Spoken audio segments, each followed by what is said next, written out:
Silah ve baş havanna nihat xwazim ji were bültenekî pêşkêş bikim bila pir dirêj nebe di derbarê meseleyên herî mühîm ê rojhilata navîn Tirkiyeyê hin agahiyên dawî hene.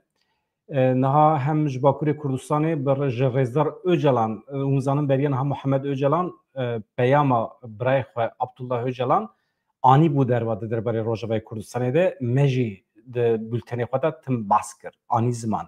Çapemeniya Kurd bi qasî xwe cih daye. Lêbelê ji dewleta Tirkiye, çapemeniya dewleta Tirkiye cih nedaye. Hîn jî gelekî hevalê me dibêjin gelo rast e nerast e. Gelo Rêzdar Abdullah Öcalan heqeten bank li Rojavayê Kurdistanê kiriye ku tu carî çek û silahan bernedin. Erê bank kiriye, Muhemed Öcalan dîsa derket.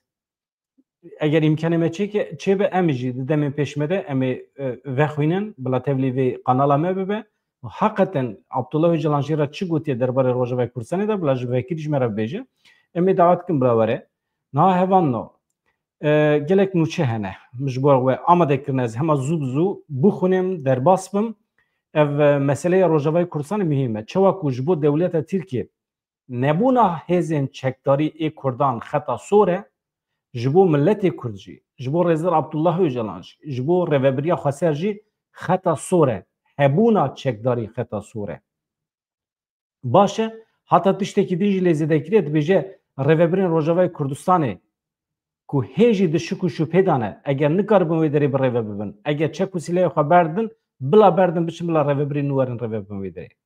Yani wisa bi her çî dibêje. Yani tu cara dibe em tavîz nadin ji Rojavayê Kurdistanê. Ev dibe were zanîn. Yek jî ez hema dest pê bikim werim êdî em di dorê de herin.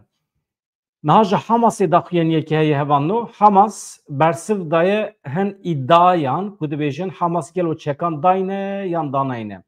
Hûn zanin Tom Barak heye. Tom Barakê rojhilata navîn jî heye.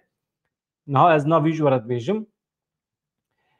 Steve Witkoff ew jî çawa ku Tom Barak nûnerê Donald Trump ê Sûriyeyê ew jî nûnerê Donald Trump ê rojhilata navîn e îddia kiribû ku Hamas wê çekê xwe dayne û nizanim çi were serî falan bêvan ama Hamasê bersivekî daye ku em niha cih bidin bersiva Hamasê.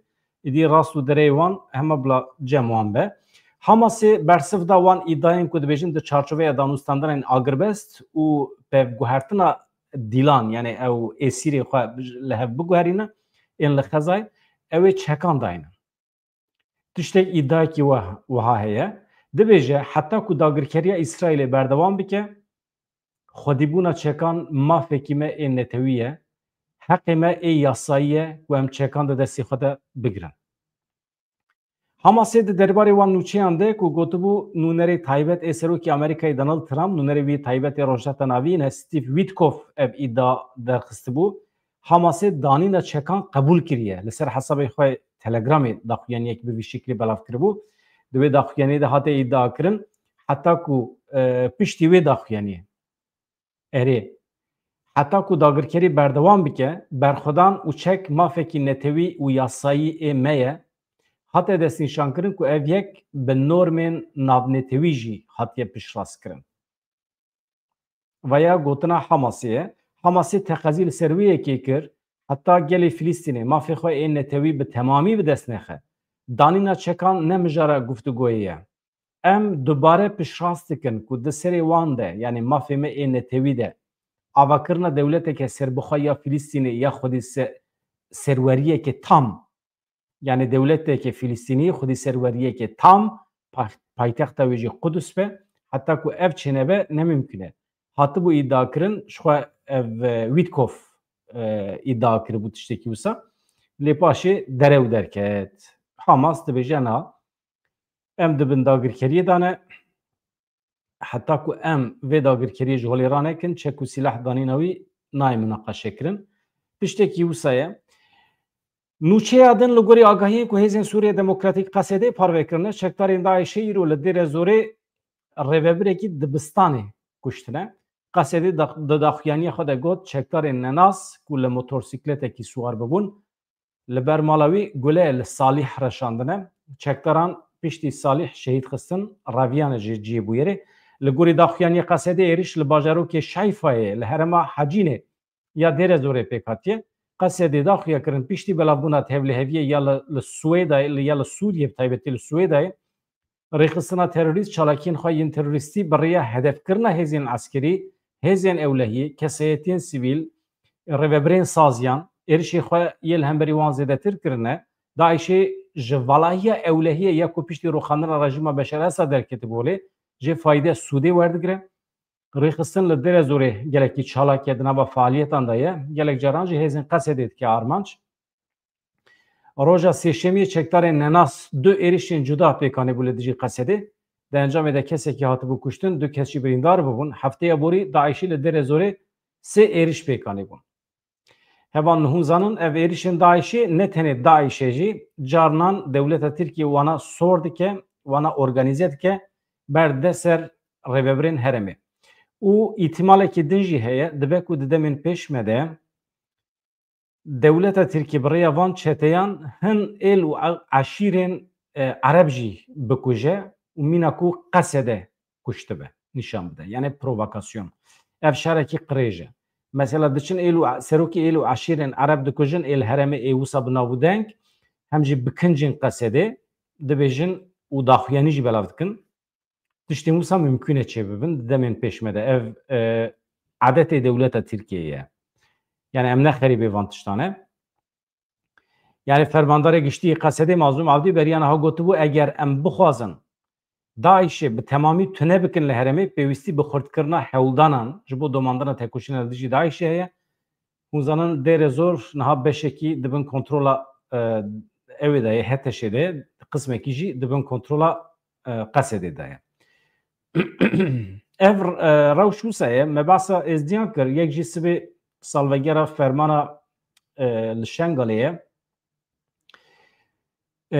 bi vê wesilê êzdiyên ku ji ber Daişê reviyane Ewropayê bi taybetî Almanyayê niha di nava tirs û fikaran vene gelo ew ê werin vegerandin gelo mafê wan ê serlêdanê ê penaberiyê were redkirin nê redkirin di nava vê tirsê de ne ji ber ku li Almanyayê niha qanûn derdikeve qanûnekî nû ye di derbarê penaberan de eger li gorî van qanûnan bibêjin li Sûriyê rewş aram e li Şengalê rewş aram e li Iraqê baş e rewş em ê we vegerînin mümkün e ev tiş di nava tirsê de ne xelkê me êzdî ê ku hatine Almanyayê na hevan ve dixwazim Tuncer Bakiran hema ji were bixwînim belkî hevalê me Tirkî dizanin qismekî ji wan xwendibin lê vê derê bi destûra we ez hema kurmancî zû bi zû bixwînim herim tiştekî gelekî mühim dibêje tiştê balkêş dibêje resmen çapemeniya dewleta Tirkiye ku ji xwe re dibêje muxalîf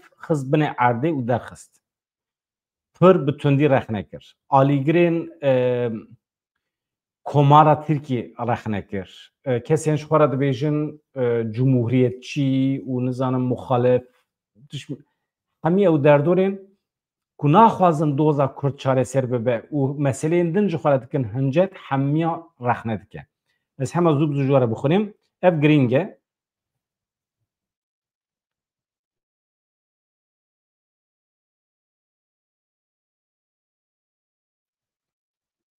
ji kerema xwe re hevanno hûn pir baş diçin bibin abone bibin endam ji bîr nekin em vê kanalê hinekî mezin bikin Hevserokê giştiyê Dem Partiyê Tuncer Bakirhan li Enqereyê di çarçoveyê hevdîtinên aştî û civaka demokratîk de bi nûnerên saziyên civaka sivîl re civiya Tuncer Bakirhan li wê derê di derbarê pêvajoyê de berfirehîya xifî rexne li medyaya muxalîf girt got beşekî ji medyayê bi manşeta welat perçe dibe nûçiyan çê dike bi gotinekî din dibin her tiştî de li tiştekî digerin du peyvan ji nava sê rûpelan dinirxînin bi vî awayî hewl didin têgihiştinekî çêbikin em gelekî şaşman em matman diviya bu cihê medyaya muxalîf ne ev biya pêdivî tuneye ku em behsa medyaya desthilatê bikin ew ji xwe wekî ku tiştekî nû hatibe îjadkirin cara yekem li cîhanê pêvajoyekê wihatî nîqaşkirin şerxwaziyê dikin Bakirhan got cihê ku em lê sekirî ne ji xwe kifş e diyar e cihê ku em lê ne tekoşîna demokrasî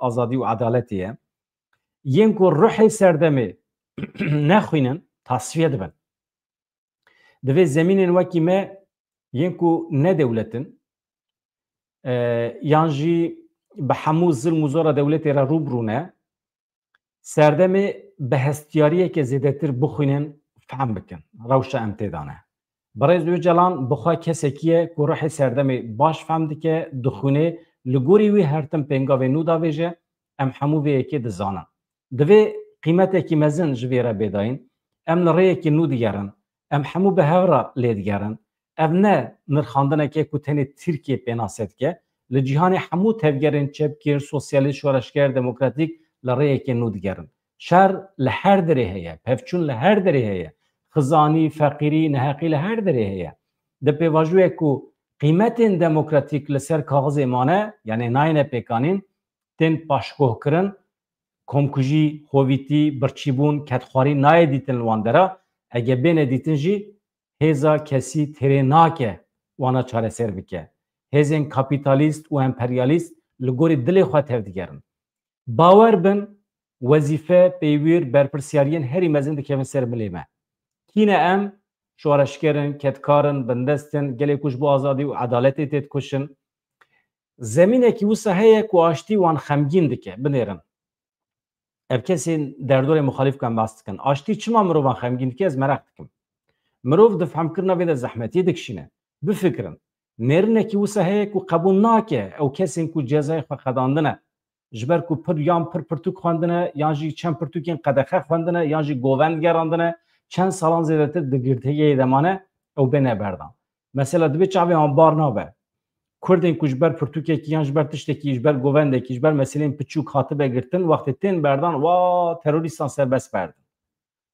کرنا وی که جالی در دورین که امدکارن و که مخالف بناسه بکن هنه که عجیبه پیشبازیه که و صحیه هما بیجا رومتا زمانی کردی تی بم پیکرن مثلا راست نابیجن بلا تابوتین جوانان ورن لبلی جبو کسین 33 سالان دگرتگی دمانه دبیجن چما اف کس درد کبن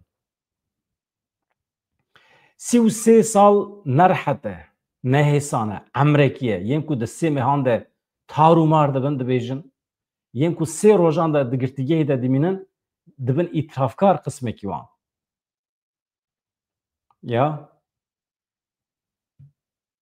او باسا هن در دوران دکه در دور اینجا هپیجی گله حوالی خود گلی کرن شکایت کرن نکارل برخوابدن ده حبس دا یعنی زحمته اما انسان انما ای کرد 33 سالان 30 سالان 33 سالان ده حبس دا دیبینن تیم بردن هیجی او در دور مخالف دیبیجن چما تیم بردن گلید کن یا دبیجه و دنیای ده تشتکی بقاسی دجبری آشتی شرم هیه مبعثا مدیا دستلاتی جیکر او جخوات تشتکی نو ود بیجن ام هاو دادم فهم بکن که چه ود بیجن نها aynı zaman تو گوهرین تونه د زمانی مانده تو حولدانه که نو تونه تشتکی و سهیه که آشتی تنی کاری کردانه جبلی ما کسی که لبی قاضی تونه کسی که سری خنایشینه یعنی نخوازم نهقیل در دوران بکم دوستین وکی و لدر وی پارانتزی ندبی یعنی از بحث وناکم کوتنا من در وی جماعتی اوجی لسر اکرانان دبی شرخوازیت کن هم در دوره مخالفتی و هم جی این آلیگری AKP مثلا بحث سوریت که لسویدای تشتک دبه وقتی که بخوازن همه بحث سویدای بکن یک درده کیوانه امان ها دبه که اف بویر ریل بر ستاتویه که کردان و بکه جبرویت که من نواتر سو پانیکه تنه کرد تنه مافو ستاتویه که کرد و بدست بخن لولاتی کیوس عجب دبه امدجین تنه ترسوان اوه لکودری دبه بلا ببه تشتکی ببه در دیوان دبه کرد بلا تشتکی بدست نخن دبه جه تونجر باکرها اف مسئله مهم من هوانو از دبیجم اف آنالیزاوی آخافتناوی یا به دردورین آشتی خوازره گلکی گرینگه دبیجه ام دبیجن آشتی او دبیجن ترکیه بی ترور نزدیکی 2000 جوینن مه چی بون مه بحثا وی پیواجوی کرد بی آشتی یان ترکیه بی ترور مدبه هر دو یکن ترکیه بی ترور چیه آشتی چیه ولاتی دبینه کو فرق دنابره هر دویانده گلکی مزنه ام دبیجن ام سوزا ترکیه که دناب آشتی ده ددن بلام ام نزیکاتین bi terörê û merorê divê em dayînin aliyekî mesele ne terör meror e, mesele divê em çawa aştiyê pêk bînin. Daxwaza mafê ziman heye, daxwaza demokrasî heye, daxwaza hemwaletîbûna wekhev li ser zemînekê demokratîk heye. Gotina ku divê Elewî bibin hemwaletiyên wekhev, tu eleqa wê bi terör û terorîstiyê heye? Na. Em basa wekeviyê demokrasî dikin divê Tirkiyeya bê terör. Ya divê tu heq bidî, heq. Heqê Kurdan e, heqê Elewiyan e, heqekî me netewên din e. Çi eleqa van heqa bi bêterörbûnê heye? Xuya ye evet tiştek ku Tuncer Bakiran jê gilî dike. Ev komisyon ya ku divê ava biye, basa vê komisyonê dike ku em binêrin nirxandina wî çawa ye. Mijarekê girîng jî komisyona ku hatiye avakirin dibe. Em ê wê jî nîqaş bikin. Ev komisyon bi derfeteke dîrokî re rûbirû ye. Wezîfeyekî pir mezin li pêşiye ye. Divê peyvîra vê komisyonê dermankirina birînên borî be. Divê ewlehiya îro ava bike. Divê vîzyona hevbeş ya siberojê xêz bike. Eger komisyon bikaribe bi ser bikeve, dibêje 86 milyon însan wê bi ser bikevin, demokrasî wê bi ser bikeve. Li vir gelek sazî hene, em gelekî giringiyê didin we, eger civaka sivîl nebe aştî nêvcihô dimîne. Em çi ji destê me têş xwe em dikin, civaka sivîl li derve namîne, ev mesele ne meseleyek ku tenê di komisyona parlamentoyê de wê were asê kirin, ev mesele li her derê divê were nîqaş kirin. Yani ev xebat tenê ya komisyonê nine dibêje, yani têda cih bigirin. Mesele ne tenê demokratîk bûna pirsgirêka Kurd e, demokratîk bûna Tirkiyeyê, di aboriyê de jî mesela divê edalet wê pêk were. Li ser zemîneke ku tenê serokên partiyan li ser biaxivin, çar pênc nûnerên partiyan li ser biaxivin, divê ev aştî bi vî şeklî pêk naye. Aştî ya civakê ye. Em bangê civaka sivîl dikin ku bawekî çalak wezîfeyê xwe bînin cih, misyonekî bigirin ser xwe. Divê civaka sivîl ne temaşevan be, divê bibe yek ji revebir û mîmarên sereke yê vê pêvajoyê. Ev meseleya aştî û civaka demokratîk wê li ser milê me be. Yani wisa mesela basa qanûnê dike, qanûna tekoşîna li dijî terorê hevanno. Hevalê ku zanin divê qanûnekê bi navê evê heye, TMK, yani qanûna tekoşîna li dijî terorê, TMK beleya serê her kesî ye. Ji ber tiştên ku mesela tu tweetekî davê jî, yan jî telefona siyasetmedarekî heye di telefona te de qeydkiriye, navê wî qeydkiriye di rehbera te de. Dibêje mirov dikarin werin girtin, werin hebs kirin. Yan jî te nûçeyekî xwendiye, ber de nivîsandina nûçe, yani jî te tiştekî xwendiye, çima tu xwînî? Xuya ye eleqa te heye ji bo vê. Yani ji bo vê di çarçoveya qanûna tekoşîna li dijî terorê de ew qasa însan pir bi hêsanî dikarin werin girtin. Em bangê civaka sivîl dikin, divê mijarê de bawekî çalak wezîfa xwe pêk bînin, misyon bigirin ser milê xwe. Eger civaka sivîl bêdeng bimîne, aştî çênabe. Levkirina civakî Tirkiyeyeke demokratîk, aştî tenê bi civaka sivîl ancak dikare were avakirin. Hevanno, divê naberê de di sûd û deh saziyên sivîl jî bi daxuyaniyekê hevbeş, hevpar, xwestin ku saziyên sivîl jî beşdarê komisyona pêvajoya çareseriyê yê li parlamentoya Tirkiye bibin. Di sûd û deh saziyên sivîl piraniya wan ji Bakurê Kurdistanê ne. Bi vîya we dixwazin divê meselê de cih bigirin. Ev mesele. Niha em warin ser mesela Netanyahu, niha hûn ê bêjin ya Benyamin Netanyahu çawa dikare weke serokwezîrê İsraîlê daxuyaniyek bi vî şeklî bide, dibêje, pir caran dibêje. Ama vê carê kurê wî got. Kurê wî jî însanekî çalak ye di siyasetê de. Tweetan li ser tweetan davêje, daxuyaniyan dide, xuya ye siberojê wê di İsraîlê de misyonekî pir ciddî hilbigire ser milê xwe. Kurê wî navê wî Yaîr e. Yaîr Netanyahu, kurê Benyamin Netanyahu ye. Dibêje çima dewletên weke Fransa, İspanya, İrlanda û gelek navê din dibêje. Sibê du sibe ew ê dewleta Filîstînê nas bikin, çima Kurdistanê nas nakin, gilî û gazincê wan yani ew bang lê dike. Ez heman nûçeya li ser vî ji we re bixwînim. Dibêje mesela ez navê hemî welatan bibêjim bi vîya we em hîm dibin kîjan dewleta Filîstînê nas dike. Hem agahiya me çê dibe û hem jî ka em binêrin hakikaten banga mantıki ya Yair Netanyahu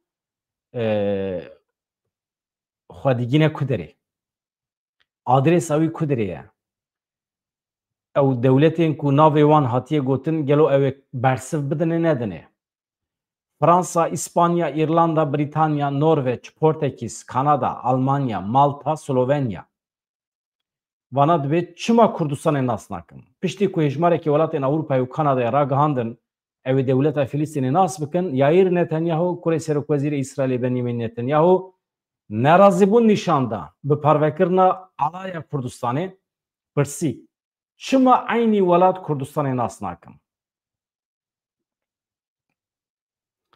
Tweeta ku em bas dikin hevano ev e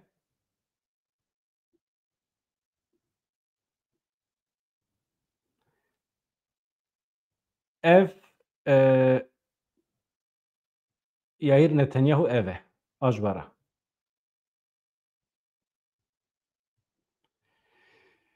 Mesela hûn bixwazin hevalê ku Tirkî dizanin avê derê ewa wî dikarin bibînin wergera wî.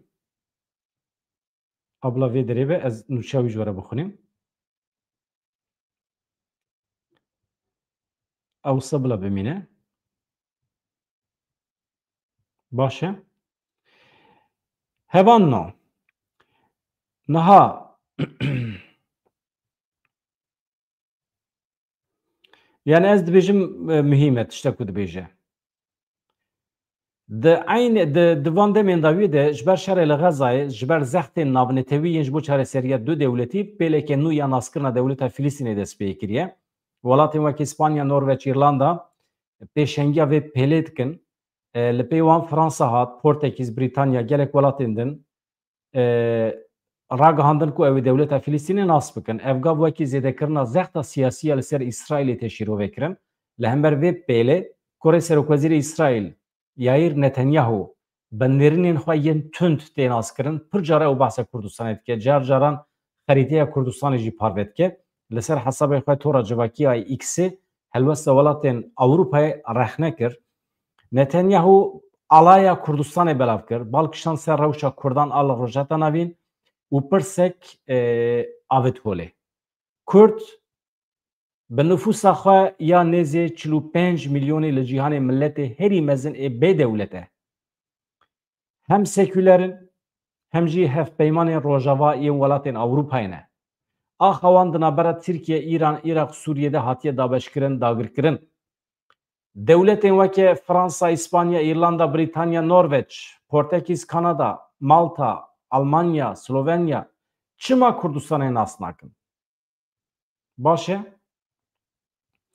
Yani ev meselekî mühim e binêrin îro dema ku mixwaste ji we re vê bültenê amade bikin min dît gelek daxuyanî hene dibêjin çima komkujiya Şengalê nayê nas kire. Ya tamam baş e merov komkujiya nas bike maneviyeta wî heye şîna me ye lê astaya ku em lêne dibe hinekî bilindtir be. Merov statûya welatê xwe bide naskirin baştir e. Merov madem tu bang li cîhanê dikî ne tenê komkujî bila welatê me nas bikin ew muhîm e yani.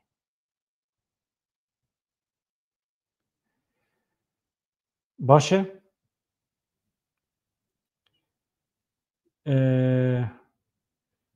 Ev yek hevanno.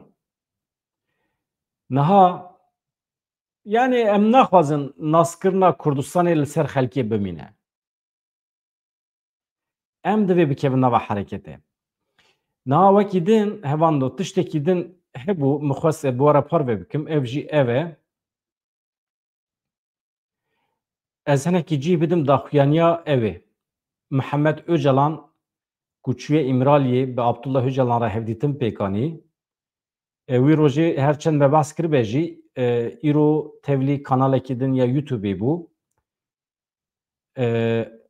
Dîsa tiştê xwe dubarê dike teqekî ez hema vîya bînim.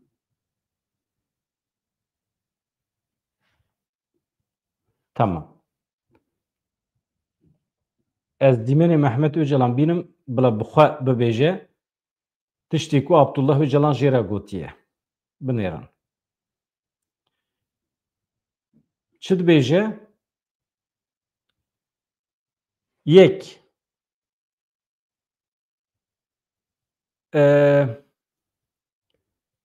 binêrin